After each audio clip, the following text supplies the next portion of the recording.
राज्य में जुक्त 2 रेजल्ट प्रकाश पाइब एई तारिख रे एने उच्च माध्यमिक शिक्षा परिषद पक्षर जारी है एक बड़ घोषणा जहाँकि एककालीन आर्ट्स कॉमर्स साइंस छात्र छात्री रेजल्ट प्रकाश पाइब। तेज आसतु संपूर्ण अपडेट जानिबा ता पूर्व वीडियो को लाइक करूँ, सब्सक्राइब करनथिले एवं सब्सक्राइब करे पाखर थिबा घंटी चिन्ह को दबाई दियंतु। आसंता सप्ताह रे प्रकाश पाइब उच्च माध्यमिक शिक्षा परिषद अर्थात सीएचएसई परिचालित जुक्त 2 परीक्षा फल। तेज फल प्रकाश पाई समस्त कार्य चूड़ांत पर्यायर पहुंची।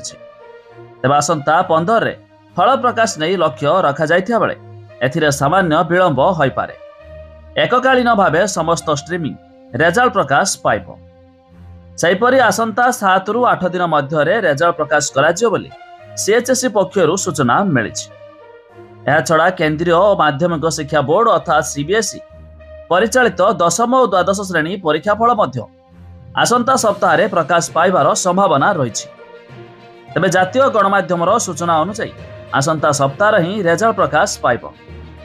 सूचना योग्य जे गत मार्च 28 रे जुक्त 2 परीक्षा शेष होईछि। एथिरे राज्य रे 3,93,618 जन पिला परीक्षा देइछन्ति।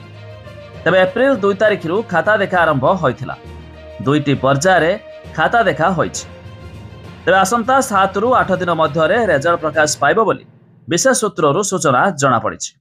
आउ जदि आपण माने भाबुथुबे केउ वेबसाइट जुगे रेजल्ट प्रकाश पाइब जार वेबसाइट लिंक आमे डिस्क्रिप्शन रे देइछु, आपण माने जाई मध्य चेक कर दे पारिबे।